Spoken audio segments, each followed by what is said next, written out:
So the next talk is by Kito Mann, and the title is Modernizing the Mission Critical with OpenRewrite and AI. So over to you, Kito.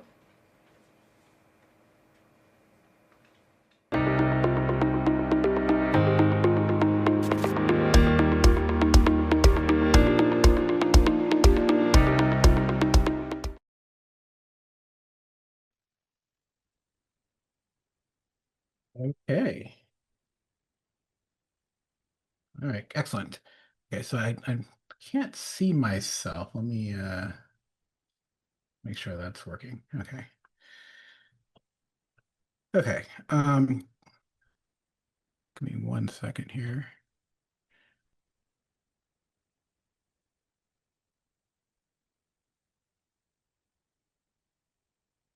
Can you see the content? I mean, can you see me? And so you're controlling. So okay. Sorry. Okay. Um. All right. So hi, my name is Keto.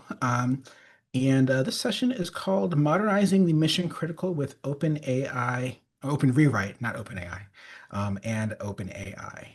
Um, so first, I just want to start and say thanks for everyone who came to this session or to the conference today, and those who've been here all day. So we appreciate your support. Hope you found a lot of really insightful talks. I know there were a lot of great sessions from folks, especially one to which all the AI stuff, which everyone likes to talk about. And also another theme that you've seen throughout today is modernization. So that's sort of where I'll start. I just want to say a few things about myself. So my name's Keto. I'm the principal consultant at a company called Virtua.tech. And there I do training, consulting, mentoring. I do front end and back end web development. And over the years, we've done everything from, old school Java E applications. We do a lot of Jakarta E stuff today. We work with Spring Boot. We do cloud development. We do even front-end development with React and Angular and Vue, and mobile development as well. So we've kind of run the whole gamut and also done some lots of cloud deployments, mostly with AWS, but also work with other clouds as well. So we've done lots of stuff over the years. I'm a Java champion. I've been involved in the Java community for a very long time. I was involved with Java server faces a lot back in the day. Wrote a book on it. Also been involved in the Java community process for CDI and portlets back in the day. These days, as part of Jakarta EE, I'm involved with the Jakarta EE tutorial and just involved with the whole process and different specifications in general. Um, I'm a member of the Jakarta EE Guardians. I used to be a Google developer expert in web technologies. I'm also the co-host of the Stacked podcast. So if you like podcasts, I encourage you to check this out. We only do it every like month or two or three, but essentially what we do is cover different headlines in the Java space. And we just talk about technology in general, about software development, and we cover front end and back end technologies, which is why it's called Stacked. So if you like podcasts, you can check that out on your favorite podcast platform. I'm also the founder of speakertracks.com, which is a tool I've been working on slowly for helping frequent speakers manage their speaking engagements. So that's a little bit about me. What we'll be talking about today is modernizing the mission critical with Open Rewrite and AI, which is cut off because this was generated by AI. So, take it with a grain of salt. But anyways, and what I'm really going to be talking about is some of the things that we've learned over doing upgrades and migrations over the past few years. This has been one of the things that we've concentrated on.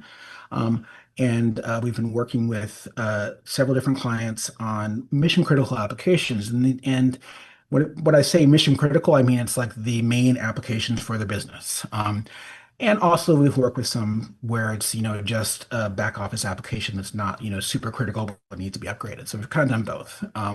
But the important thing to recognize is that, even though we're sort of thinking all the old stuff is mostly gone, it's not really. And you've seen this as a thread throughout the day from IBM and Microsoft, et cetera, about how there's still a lot of products or projects that need to be migrated. So those are what we've been running into lately. So I want to, before I get too far, I did want to ask the audience, if can you guys tell me how many of you are currently in like an upgrade or modernization project? Um, and also, how many of you are using AI to help you do that work? I don't know the best way to get responses, but if we can get a little bit of an idea, that would be useful.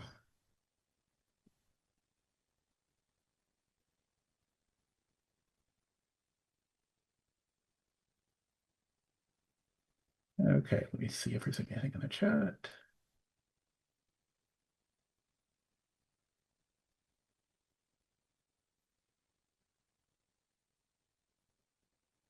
Okay.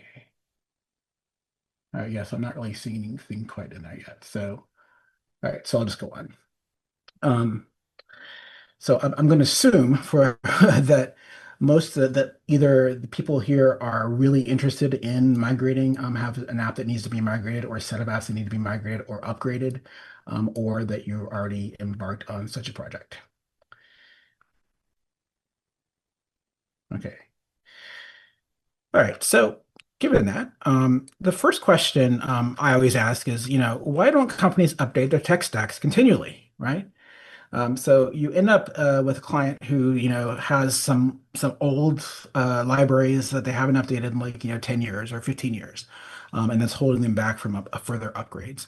And I always wanted to take a look at like, why is that? What keeps them from actually upgrading? And so there's a few particular drivers, right? Number one is probably the whole if it ain't broke, don't fix it ideology, right? It works fine, it's all good. There's no reason to worry about it. So, there is some truth to that. Although we find today, in today's landscape, with all the security vulnerabilities and all the other sort of requirements on us for keeping up software up to date and maintainable, that although this if it ain't broke, don't fix it mentality works well for a while, eventually you kind of reach a tipping point where you have to actually upgrade. Another reason is just the app is in maintenance mode. So this is sort of the non-critical idea, right? You basically where you basically have an application that's not really being upgraded or anything anymore. So there's really been no driver, nothing to really make you want to bother upgrading. Okay. But I think probably the most common thing which we've seen is this one, right? The company is just focusing on features and bug fixes, right? They're trying to make sure that they have something for their clients, and the clients are the ones who pay the bills. So clients are not paying you to fix bugs. I mean, clients are not paying you to modernize your application and upgrade libraries. They're paying you for new features and things that provide them obvious business value. So unless you have some sort of process or vision in place, your application is going to remain stagnant from a technical stack perspective. It may provide all the features that a client needs, but you'll be stuck in the past and then have to deal with all the pain that a lot of companies are dealing with now. So that's the way I see it, is that there's really sort of uh, unless there is an actual real process involved, that you're really stuck dealing with fixing bug fixes, putting out fires, adding new features, things like that. So that is what we see in terms of, why companies don't actually do this stuff regularly. And when I talk about lack of vision, what I'm talking about here is, well, number one, lack of progress. We'll talk about that first. So that may be that maybe there's no way for people to handle technical debt issues on like, a daily, weekly, monthly basis. So one of the common ways to handle this that I've seen is, if you're doing sprints, every sprint you handle a couple technical debt tickets, things like that. But that means that you have to actually have a mechanism for keeping track of that technical debt, right? And then a process for handling it over time and continually. And a lot of companies just don't have this in place.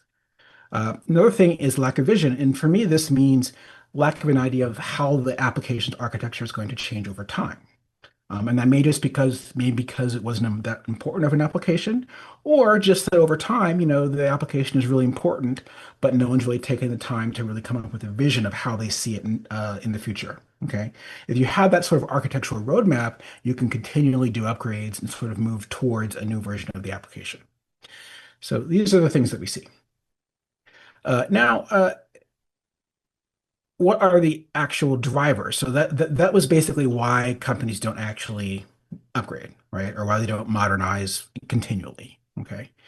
So some of the drivers are uh, things that we've seen. So one of the interesting drivers we've seen is an outdated look and feel or branding. This is not something that comes up very often because people are usually talking about these other two things like aging software components or moving to the cloud, which I'll get into in a minute. But for us, since we also work with the UI, we have situations where the main driver isn't necessarily all the other stuff. It's basically they need to upgrade their look and feel, right? They built an application that has tons of functionality over the last 15, 20 years. And now it looks kind of clunky and, it doesn't look modern. It's hard to sell something that looks old and clunky, right? So that's one of the reasons we've seen is, they want to upgrade the application and make it look better, but they don't really want to completely rewrite the entire thing in a completely new tech stack. And some of the drivers for that could be mergers and acquisitions. Like they may have gotten bought out by a company, and the new company is like, hey, you need to upgrade your application to look like the rest of the applications we have. You may have clients which are demanding a newer, fresher look. And then the product team may be saying the same thing, like, hey, this is harder for us to sell because it doesn't look as cool as some of the other offerings on the market. So that's one of the things that we see, and that's one of the areas we specialize in is helping, upgrade the UI part as well. But we also see the more common thing, which is aging software components, right? So you have all these dependencies that are old, and the number one problem with old dependencies is our friend security vulnerabilities, right? So maybe you have old software components, and they have security vulnerabilities, and then you've got clients complaining, right? So that's really important because clients equal revenue. Or you may have your security team complaining, or you may have senior leadership saying that this needs to be done. So of course we find security vulnerabilities to be probably one of the strongest drivers for upgrading and migrations. And sometimes what happens in this scenario is you have other components which are preventing upgrades of frameworks, right?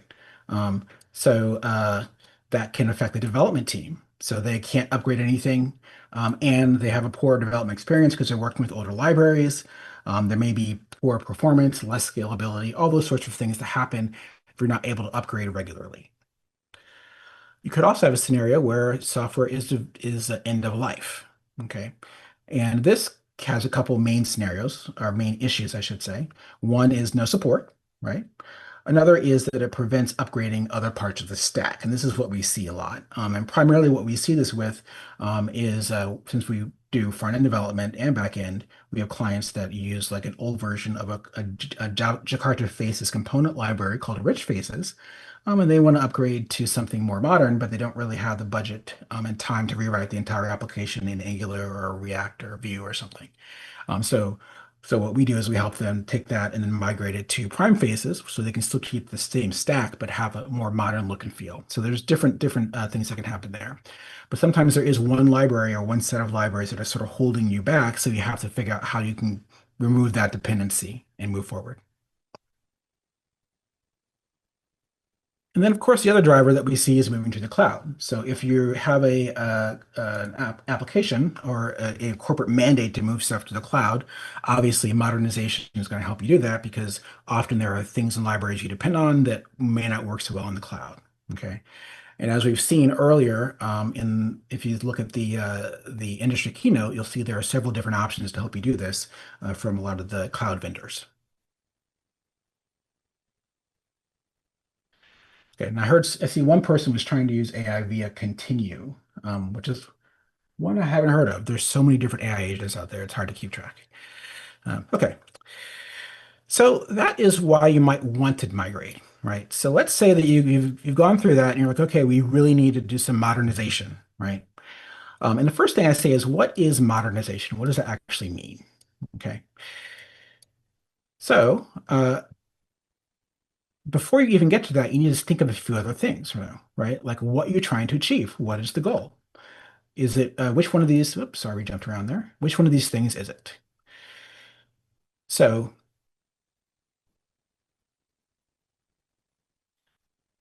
So do you want to just upgrade libraries and frameworks? This can be something like upgrading Spring Boot, WebSphere, Tomcat, etc. Okay. Do you want to upgrade the look and feel? This is what we talked about before, upgrading the component library, etc. Or do you want to modernize the architecture? And these are all different things, right? Because you can update the look and feel without upgrading anything else. Well, for the most part. And you can upgrade the libraries without upgrading look and feel or modernizing the architecture, right? So you need to sort of decide which ones of these things do you actually want. And of course, on the architecture side, there could be things like, do we want to change this into microservices? That's a lot more work than just upgrading it, right? Do you want to change it into a modular monolith where you're actually doing some refactoring and creating different domains within the application that can be moved out into microservices in the future? Are you just trying to remove deprecated unnecessary layers to get rid of some of the cruft? Because as we all know, when you have an application that's been around for, 10 years or more, there's a lot of things which have grown and may not have been written or maintained in the best way, or maybe they were written in a certain way, which was great, 10 years ago, but you can probably get rid of half the code now, and still not really change the functionality. Uh, Another thing which we see is packaging. Back in the day, if you wanted to have a Jakarta EE app running, you needed to have the app server installed and then install the app into the app server, right? But if you're only having one application running, you could just create a fat jar. There's no reason to have the runtime installed separately. So packaging is another area where you can look at working on. So once you sort of have figured out what your goals are, then you can sort of, decide what your plan is, right? But there are, of course, other things. There are other constraints. And the number one constraint is time, right? How soon does this have to be done? How much risk are you willing to take? And do you have the resources to do what you want to do? Um, and what we find is this resources area is usually why we get pulled in, is because there's not enough resources to work, do the types of things they want to do. But you need to make sure you also have QA involved. If you are working with the UI, you need to make sure you have design involved. And this is something a lot of people don't think about. But if you are going to be manipulating the UI and you want to be updated in look and feel, you need to make sure design is involved as well. QA is absolutely essential for any project like this. And whether that's an extensive set of automated tests or just a lot of manual QA or both, it has to be done. And of course, time and risk are important in terms of deciding what you can do. So maybe you want to do, some major refactoring of the architecture, but you don't have enough time, so you just start with doing the migration and upgrading everything, and then you over time do the architecture changes later. But it's all about having a vision of what you want to achieve and then deciding how you can actually achieve it. And this is sort of what I was talking about before, whether you want upgrades only or upgrades versus and improvements. And what we usually try and do is do as many improvements as we possibly can. And sometimes that's really none. That's really all the client wants is just to upgrade to the new stuff, and they don't really have the time or budget to do a lot else. And in those scenarios, it's just incumbent upon us to make it clear what improvements can be made over time. But usually there's some room for some cleanup along the way. So it's important to sort of figure out where that line is when you go forward. So there's basically two approaches that we see when it comes to actually how to do this stuff. The first one is what we call the Big Bang approach. Okay. And Big Bang means you basically create a new branch, and in your exciting new branch, you work on migrating the application. And you may merge in changes from a main or develop branch over time, which is fine. But you get some time to work on this as an individual branch, individual project. Uh, and what's nice about this is that you can essentially handle things faster. You don't have to do as much management about which parts are being upgraded when. The application look and feel can be consistent. So when you're completed, the application will look better, hopefully, if that's what you're worried about. And if your main thing is just upgrading libraries, like if you're upgrading to Jakarta EE 10 or 11 from Java EE 8, for example, then you're probably just going to have to do this anyways, because upgrading all those libraries is going to break everything. It's going to be very hard to have an incremental process. Okay. Um, So this is usually, in a lot of cases, the most common route, right? Now, if you don't want to do this, you can pick another approach, which is the incremental approach. Okay. And the incremental approach is a little bit more less risky in some ways because you're incrementally making changes. So you basically just take one individual feature and then migrate that and then, merge it in to main or whatever, and then go through incrementally like that. And then each feature can go through testing, etc. Now this works when you're not upgrading all the libraries at once. So we have one client where our goal was to number one, do the rich faces to prime faces conversion, and that we were able to do incrementally. We were able to say, okay, here's a story. Maps to a particular feature. Let us migrate that. There's, of course, some initial upgrades, but we didn't do the whole Jakarta E namespace upgrade right away. We basically went through and upgraded as many dependencies as we could, and then worked through incrementally migrating all the rich faces stuff. And then in a separate phase, we went and upgraded Jakarta E in Spring. Okay. Um, so this works in those scenarios where you can actually where there is something that you can migrate sort of incrementally.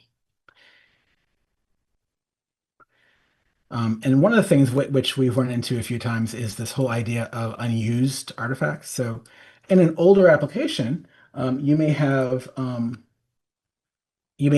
the uh,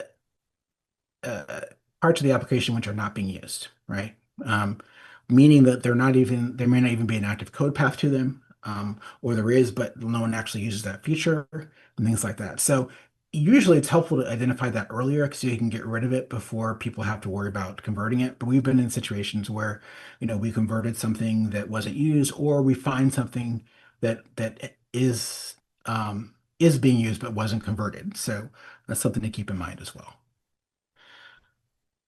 So for the cons for the Big Bang approach, we talked about unused apps. In a little way, it's more risky because you don't really know if what works until the very end, right?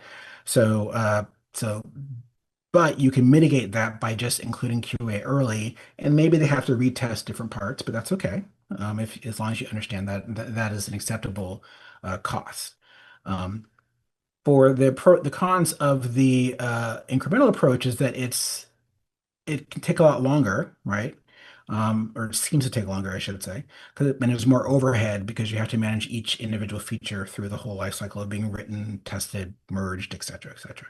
So, the other con of this is that the um, look and feel can be inconsistent if what you are doing affects the UI. Like you may finish one feature and it looks a certain way, and then another feature looks, that hasn't been upgraded yet looks different. So that's something to keep in mind as well.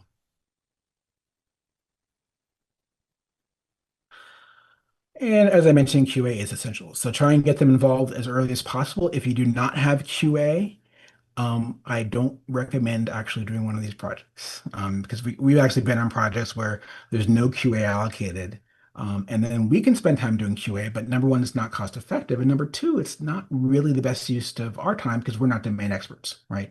Now, if we have a client that's like, okay, we need you to hire a QA person whose job is to do it, that's different because we can get them up to speed and trained on the application. But unless you've allocated that budget for some manual QA or at least people fixing automation tests and things, you're going to have issues.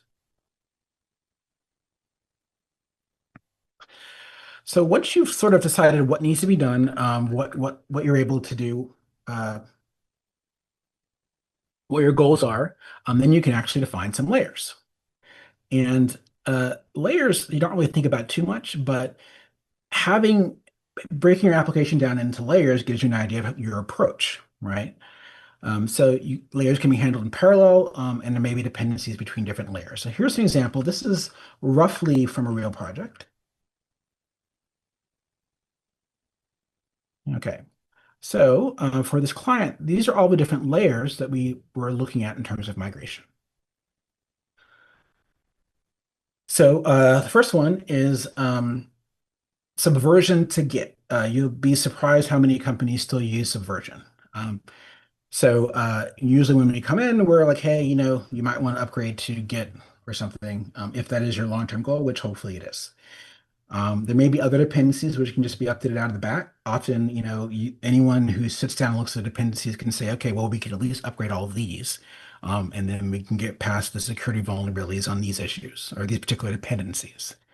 You also can do things like migrating from EJB to CDI, which in some cases is a requirement, but may not be. We still get clients occasionally that use Ant. So migrating from Ant to Maven, that's another modernization thing. Upgrading the version of Java, of course. And I'm always trying to get my clients to use like the latest version of Java instead of the latest LTS version, but it's really hard. But just remember that the production versions of Java are actually still really good, even if they're not an LTS version. There's usually not a reason not to use them unless you are a client of Oracle or a client that's of another JVM provider, and you need to look at their support. If you're just using OpenJDK with no support, or Adoptium or what is it, Tamarin, then you don't need to worry about this. So just wanted to point that out. Okay, so another area for us was migrating Hibernate HBM files to annotations.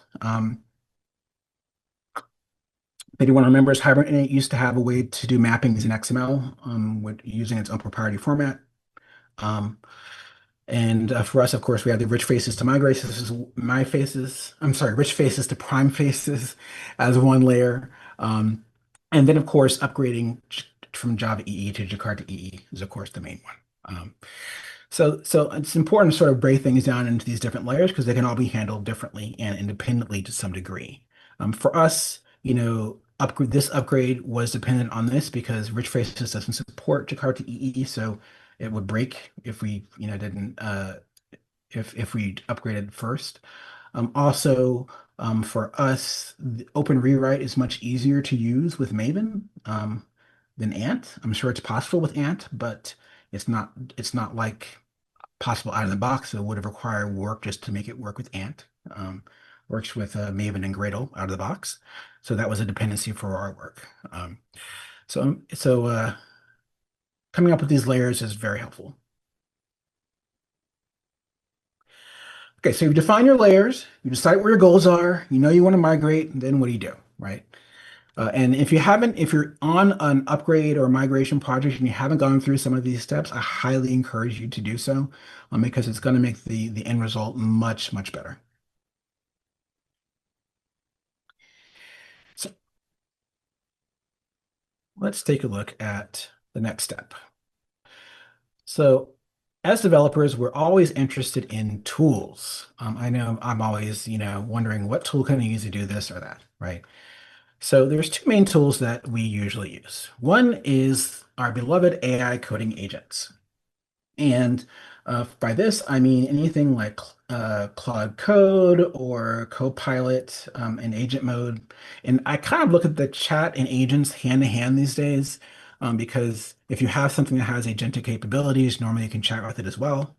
But we can think of Claude Code, Copilot, SourceGraph Ant is another one, Klein is another one. There's lots of these different AI coding agents out there. Let's see, I had a couple more listed, but I don't see them here. So all these different coding agents. And another one that I use a lot is JetBrains Junie, which is a part of their AI tooling. So you can use these tools, but the common train of thought is that, oh, these tools can write code, they can translate code, so I should be able to just point this tool at my code base and have it magically convert it for me, right? That should work fine. Um, so why can't they just do the migration themselves, right? Um, and it seems like they can, but it's not really the best choice, and I'll tell you why. So first, as everybody knows, AI generated code must be reviewed, right? So your code, your AI generated code, you have to have a human review it. A human has to basically own everything that's committed, okay? And that's true for everything. So if you are generating all the code this way, you really need to look at it all everywhere and make sure that it's done properly, which can be very, very time consuming for, thousands of classes or, thousands of other artifacts. The other issue is that if you have unless you have a smaller project, it's not going to be able to maintain the entire context. We all know that AI agents and LLMs in general need a context window, or they have a context window in which you can put in the context that they're working with. With a large code base, it's really hard for them to understand everything at once. Uh, and the other thing is that they are not deterministic, right? So if you ask the same LLM a question two times in a row, you can get two completely different answers. They may both be correct, but they will be different.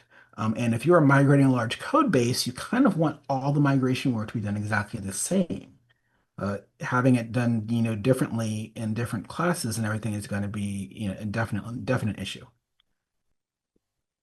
Another thing that we run into is that uh, older applications have kind of convoluted or complicated project structures. If you have a very simple app, it's like one Maven POM, and all the dependencies are there, and they're in your local artifact repository or Maven Central, and straightforward, that's fine. But if you have multi-module projects with dependencies that are maybe not even in the local repository or not even in our artifact repository, um, and convoluted dependencies and files being copied in different places and things like that, that's going to be much harder for an LLM to understand. Uh, so while these tools are great and we use them, we don't use them for doing the overall migration. What we do use is something called OpenRewrite. So OpenRewrite is a framework that allows you to write code that transforms other code. It's been around for a long time. And basically, the idea is that it creates this thing called a lossless semantic tree, LST, from your code. So it reads code, not just Java code, but basically any code. But Java is the first language, let's put it that way. But you can also use it for C Sharp and also use it for XML, which you use it for, and JavaScript. They're working on other sorts of languages as well. But the idea is that it goes through your code and it creates this lossless semantic tree. And this lossless semantic tree is sort of like an abstract syntax tree, which is used in programming languages in general for compilation. But it actually has all the things like formatting and the comments and all the other stuff that's in the actual code. So that when it rewrites the code, when it outputs the transformed code, or just the code that's been reviewed, it can then do it in a way where it doesn't lose any of the semantics. Okay. So this is a simple example of a tree. Let me turn on my tabs here. Okay, so this is actually from the Modern website. Modern is the company behind OpenRewrite.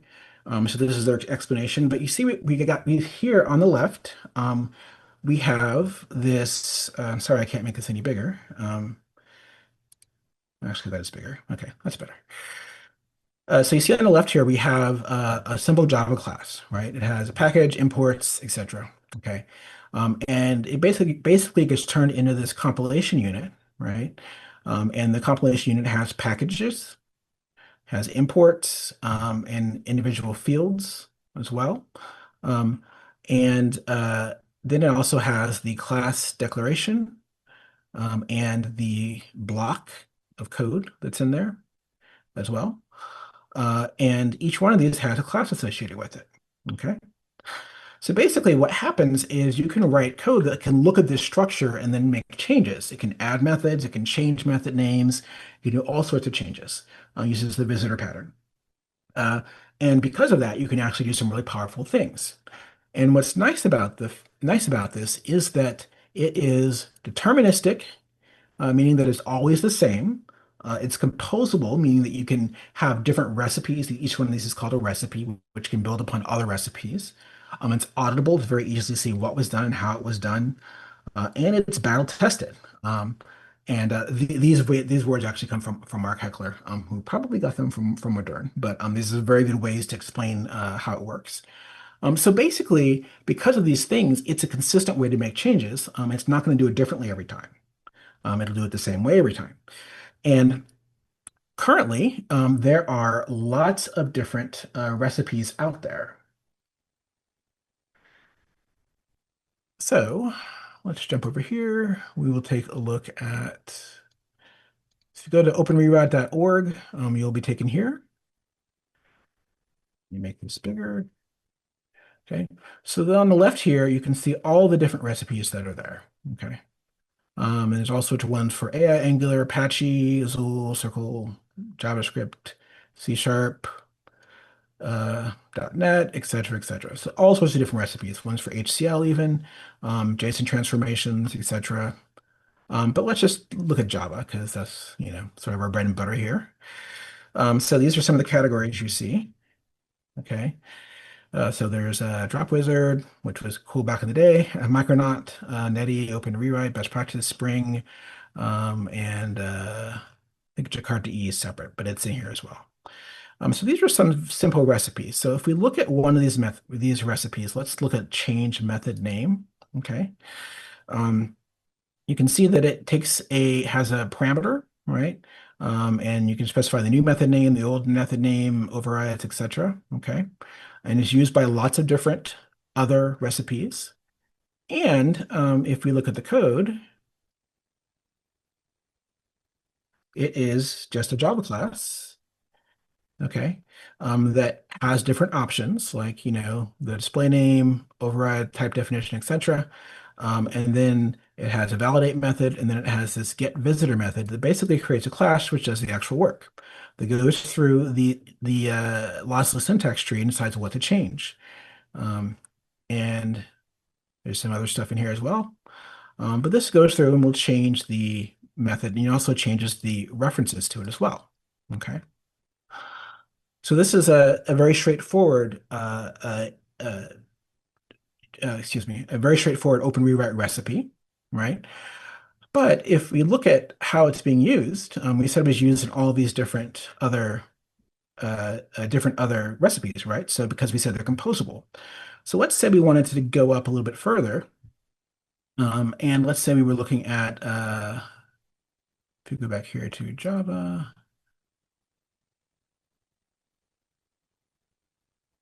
and actually I think I missed it.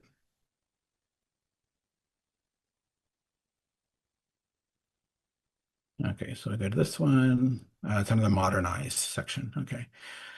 So these are what we call composite recipes. So let's say we had, migrate JSF values inside ECMAScript files, or migrate deprecated JavaX enterprise packages, right? So these, if you look in here, each one of these has a source that looks like this. So this is a composite recipe that uses smaller ones like change dependencies, upgrade dependency version, or one of those ones I just showed you that changed a method. Okay.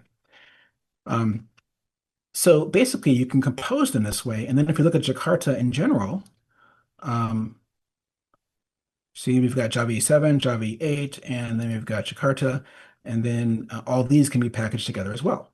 Okay. And then if you were to look at, let's say you were interested in Spring, and Spring uses Jakarta EE underneath. So if we go to Spring,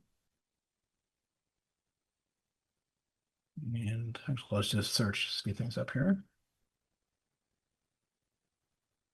Okay. So this one is upgrade Spring dependencies. This is actually a pretty straightforward one. I'm looking for a different one. I think it's maybe Spring Boot. There we go. Okay. So if you ever wanted to upgrade to Spring Boot 3.5, you'll notice that this particular recipe depends on several other recipes, which it's not actually showing here. But this does depend on several other recipe. And it's used as part of these other composite ones. So what happens is, each one of these depends on other ones. So you can end up with a really complicated, powerful stack for modernization. And that's what OpenRewrite gives you. So we like OpenRewrite, and what we've done is we've written a lot of custom recipes for our clients that do things like migrate from rich faces to prime faces. Um, and as you saw, you can write OpenRewrite recipes with a YAML file and then basically compose other ones. So it gives you a lot of flexibility there. Now, this is all great. But we all want to use our AI tools. So the question is, how do they come into play? And it turns out, if you look deep down into some of these different coding agents or different modernization tools, you'll find they actually use OpenRewrite. So the sweet spot here is really the combination of AI and OpenRewrite, because OpenRewrite gives you the deterministic way to handle things. And AI tools are good at like coming up with a plan, which they can do with some of these modernization tools, but also just some of the more nuanced work, right? So uh, and actually, just take a step back. All the open rewrite stuff used to be completely open source, but companies like Amazon just sort of started using it inside of their code transformation tool. And so now the open rewrite stuff has a different license. Some of it, most of it's still completely open source, but the stuff was written all by Modern, is not uses a more restrictive license. That's so the companies can't just take it and use it in their tools. But underneath the hood, Copilot app modernization uses OpenRewrite. Amazon Q code transformation uses OpenRewrite. I don't know. IBM has their application modernization accelerator. I don't know if it uses OpenRewrite. I think it might, but I really don't know. But it's still the idea of using the LM to help with generating plans and iterating over making changes on top of well-written, tested recipes. And that's what all of these tools do. Um, some of them actually do something which I do find interesting. This is an area that I want to look at more, which is the idea of generating tests to help do validation. While I wouldn't want to generate a mass number of tests without reviewing them and making sure they're what they want, because I do use AI tools to write tests a lot, but often it's a good starting point, but it's never the end game usually. But you could use AI to have it generate a whole bunch of tests, knowing that those tests are mostly throwaway tests, but basically to help you do the migration process for applications that don't have a lot of integration tests or unit tests up front. So that's another area where they can help. Um, Another thing is to consider the goal of the vendor. So when it comes to Copilot app modernization, Amazon Q, etc., like they're really powerful tools, and I'm always keeping an eye on them. But at the end of the day, they have their own goals, right? Copilot wants you to use Azure, Amazon wants you to use AWS, and IBM wants you to use their runtimes, which is great, and also their new runtime service. And if you want to target those environments, these tools are definitely like really helpful. Okay. Okay. So we are running short on time, so I will try and wrap up here. And so what I want to talk about now, as we get recentered here, is the approach that we use. So the first thing that we do is we analyze the code base and provide detailed recommendations. And this is based on, of course, all those other things I talked about before, like you know how much money you have, the cost, the time, the resources available to work on the project, all that kind of stuff, and what you want to accomplish, right? So this is something that these tools have gotten better at. Like we started doing this a few years ago, and I think the tools have gotten a lot better this year. So probably in the future, we'll start looking at using these tools to help us do the initial analysis. Some clients would prefer not to do that because they don't want it to be sent to OpenAI or whatever. But regardless, this work has to happen, whether it's done with AI or not. You have to go through and read the code base, understand the scope of it, helps you scope the work, and also helps you come up with recommendations about which things need to be done. And then we run a whole bunch of recipes. We run open source recipes for common transformations like upgrading Jakarta EE, things like that. And then we have a lot of custom recipes for the more specific work we do with prime faces and rich faces and Jakarta faces and stuff like that. Don't have time for a demo on that. But that's basically the idea is that we go through and do that work as well. Um, And another thing I will mention, of course, is that QA is essential. So they need to be involved like from the beginning. Throughout the process, we actually use coding agents where it makes sense. And there are some key areas where we find them very useful. Working with maybe dependencies, upgrading dependencies, they're useful for that. We've used them to help with conversion from Ant to Maven. They may not do the whole job perfectly, but they can really get things started.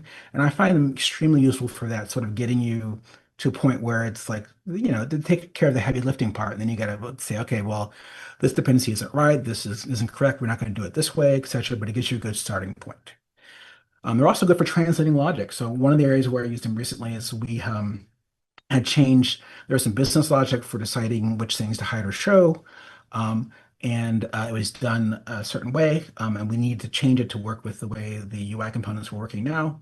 And I was able to, tell the tool, hey, here's some business logic to decide how to display this. Can you translate it from this to that? I was really good at that kind of stuff. I still had to go through and verify that it was correct, and it was, I'd say, 95% correct. There were a couple error cases, but it was really good. And as I said, they are good for writing tests. It's just that I would want to review the tests to make sure that they were good. So if I were generating thousands of tests, I'd be worried about that. But if it's great for writing tests, especially in areas where you're touching code, legacy code, and there's no test for it, great for that. Another area we can use them is writing OpenRewrite recipes themselves. So using the AI to help you do that faster is a great idea. But there's really nothing you can do that will avoid this actual right doing software development. And this is what I want everyone to remember. It's like these tools are great, they get you further, but you actually are still going to have to work on the code. The AI tools are not going to do it all for you. They can help, but you're still going to have to fix a lot of bugs because things like libraries, behavior changes, APIs changes. You can have class path issues where one version is in class path, it should be a different version. Another thing that we see a lot is exposure of existing bugs. Happens a lot. So that needs to be fixed because now there's a bug which wasn't there before. It was being masked by some behavior of some library. Uh, Another thing is that different libraries can behave differently. So even if it's not a new version, if you're replacing one library with another one, well, there may be some changes required to make that work, right? So that's an important thing to keep in mind. If there is some refactoring that needs to be done along the way, you'll need to have someone actually do that. They may use AI to help do the refactoring, but someone actually needs to own it. And of course, updating look and feel again, that does require actual software development as well. Okay. So and what I always say at the end of every engagement like this is that what's next, right? So let's say you've gone through, you've upgraded like, from Java 11 to 25, and you've upgraded, or let's say Java 8 to 25, make it more fun. And you've upgraded from Java EE 8 to Jakarta EE 11, etc. But then you got to say, okay, what's next, right? What did you find? What did you find during the whole process, and how did you fix it? Um, and that can be things like tech debt, UI UX issues, architectural flaws. We see a lot of duplicated code.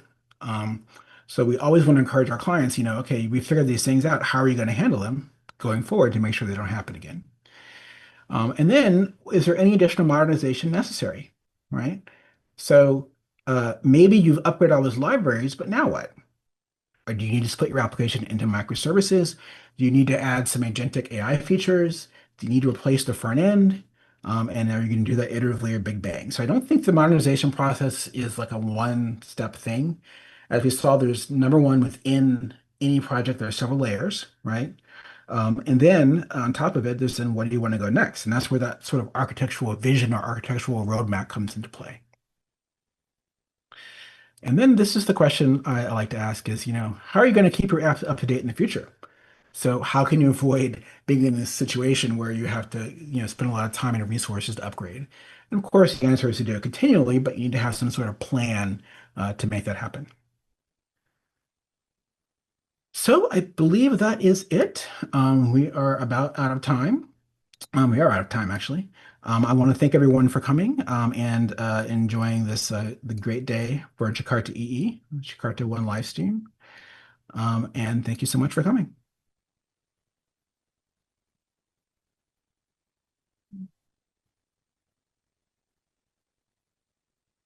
Okay.